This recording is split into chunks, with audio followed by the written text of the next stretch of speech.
Adam watched his students in the arena. It wasn't much. Even a child could have climbed out. But it separated those spectating from those in practice.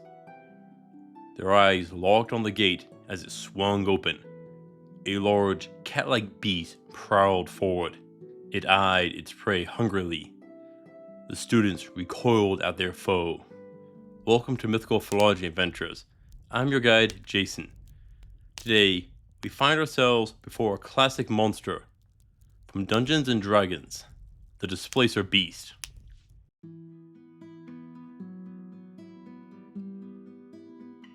I have a sealed cage.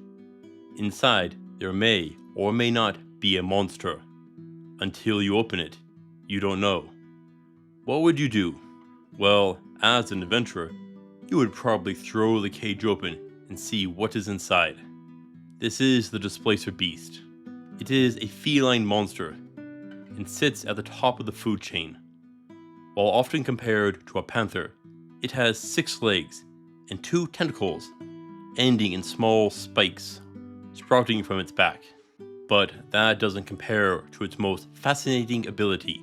You swing your sword and hit nothing but air. While you're confused, the Displacer Beast takes a swing at you with one of its tentacles. You see, it has the amazing ability to project an illusion of itself elsewhere on the battlefield. Usually not far, a few feet, but that is enough. Out of the range of your attack, but still in the range of its tentacles. A beautifully done predator. So, how does this ability work? Well, there are a few dubious theories. Most do agree that the source of its illusion comes from its fur and skin to bend light. One says by using molecular vibrations of specialized nerves in its skin. And that doesn't actually make sense. Now, bending light is well documented. You need the light to pass through a different medium, either another gas, liquid, or crystal. In mirages, for example, water vapor is used to bend the light and create something that isn't there. Usually, exhaustion is mixed in. There are 2 main methods the Displacer Beast can use: water trapped in its fur, or reflective fur. Now, they can be found in drier climates, so I am leaning towards the second one. Now, there is an immediate problem here. The fur is usually black, which absorbs light. Yet the fur may not be completely black, only partially. If part of the fur is clear, near the edges, that might work. It would need to be translucent and lose its pigment, but could work to reflect light. It is said this isn't done by magic, since spells to dispel magic don't work, but those to reveal do. Spells like Fairy Fire being perfect for it. Now, most claim that there is tiny vibrations around its skin which is causing it, but the skin itself wouldn't reflect the light due to the fur being in the way. And that may be the trick here. It is using the erector pili muscles, or the tiny muscles which move hair to create goosebumps, to move the hair into position. Mind you, this is a ludicrous ability, to make an accurate illusion of yourself by reflecting the light off your hair. It should appear invisible, so long as light doesn't reflect off it, which is what the black fur might help with. It absorbs the excess light. Additionally, it could aid in bending the light by modifying its own musk, but that would be much more difficult under such narrow areas. Remember, light is fast. Now, it doesn't need to be a good illusion. Let me explain. When you meet a Displacer Beast, you'll be scared. I mean, we have what is estimated at 500 pounds, 230 kilograms of predator coming at you. It is fast, and those tentacles are quick. You are going to enter your flight or fight response. This will alter how you perceive things, namely your vision. You have 2 kinds of vision cells in your eyes, rods and cones. The cones focus on color, and rods for movement. And guess what you need less of when you are preparing to flee? Yeah, the cones and color vision. You need to run, which needs rods to see things moving. But they aren't great for detail, so the image only needs to be roughly the right shape. Get it moving, add the noise, and you'll get your prey distracted. But why do spells like Fairy Fire reveal it? That spell floods the area with magical light, to the point it can't maintain the illusion. Now, we have actually seen six-limbed cats before. The Galliwampus of Cherokee mythology has the same shape. It also has small spikes or quills on its tail. To accept the extra leg pair, we need to duplicate the shoulder assembly, nerve systems, clavicle, scapula, and the muscles. We would need to extend the ribs to properly fit the extra legs, and that might elongate the whole body. The spikes on its tentacles are most likely made from keratin, like its claws. The tentacles would be similar to the muscle system used in an elephant's trunk, but it would conflict with the back muscles and the extra muscles for the second set of legs.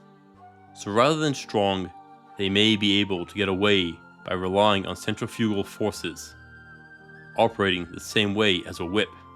Outside of its illusions, this is actually a pretty simple creature.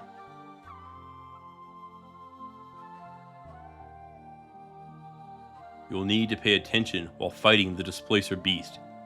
It may not be where you think it is, but this isn't some sort of quantum physics monster that phases in and out. No, it is bound to the material plane and always exists. So we need to find it. This is a big cat, which means that it will prefer stealth even before the illusion. Most cats will crouch down, hiding amongst the tall grass and rocks. They'll spring out and pin you down. But that isn't what will happen here. The first strike will come from its tentacles. They'll be much faster than the claws, but its best killing weapon would still be biting. You'll want either gambeson or plate to protect against it. Chainmail has holes which it'll likely get through. A shield wouldn't hurt either here. So long as the spikes don't strike your throat or head, it is unlikely to be fatal. Oh, they will hurt, but unlikely to be the killing blow. The goal of the tentacles is to wound and limit your ability to fight back. Add in fear as it seems to shit about, and most prey will panic. So don't. Keep a level head and watch. The illusion probably isn't perfect. Look at its feet. How are they touching the ground? Now, there is a limit to how far the illusion is from its real body. If it is flickering through a large area, chances are it is in the middle. And this is the perfect chance for fireballs. Large area of effect spells can hit it, even if you don't know where it is. Just don't blow yourself up. You could also flood the area with intense light, which might expose it. For melee weapons, go with sweeping attacks, which can strike a wide area. If you can cut off a tentacle, you'll gain a huge advantage. After that, go for the heart. It isn't resistant to steel. Spears and thrusting attacks will struggle to hit it, if you aren't sure of its location. So, let's put it in a box. Spells to create walls of ice and thick brambles will limit its mobility. Then it is either closer or further than it appears. Get in a place where it has to come from one direction. If in a party, circle the wagons and watch out for each other, and this fight is much easier. Except, they are said to live in prides, and this is going to make things difficult. They are able to see each other, but you aren't. Under this condition, my advice is as follows. Option 1, run like hell. Or option 2, there is no such thing as overkill. Which do you prefer? This isn't a straightforward foe. You have an effective ambush predator that is decked out with illusions to distract you. Throw in a medium range attack, not to mention pack options, and this thing is well suited the whole way around. Thus, I feel the Displacer beast deserves a 6 of 10 for difficulty. The chaos it ensues can do so much damage on morale.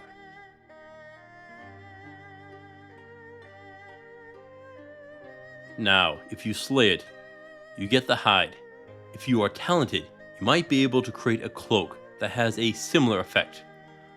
Otherwise, it is just thick leather. Spikes and claws can be used in decorations and made into parts of some weapons. Oh, and you can eat the meat. Gamey, but edible. But can you tame one? And this is difficult. Panthers, lions, and tigers can all be tamed. So in theory, the Displacer beast is tameable. But as with all of them, it could turn on you. Be careful. Now, as a pet, it is powerful. You'll need to be careful not to hit it. But it can create plenty of chaos amongst your foes, which is always great. While difficult to work with, this could be an incredible ally to be sure.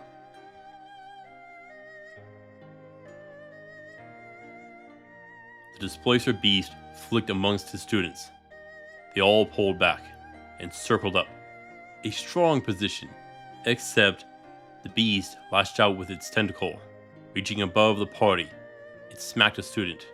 Aaron is down, Adam called out. It was slow, but they were starting to learn. After the lesson, the Displacer beast came and nuzzled him. He rubbed it under the chin before rewarding it with some fish. The Displacer beast is a strange foe which may or may not be an issue for you. Pay attention and you will come out ahead. Thank you for watching, adventurers. Please return next time for The Underdark. Until then, I'll see you on the roads.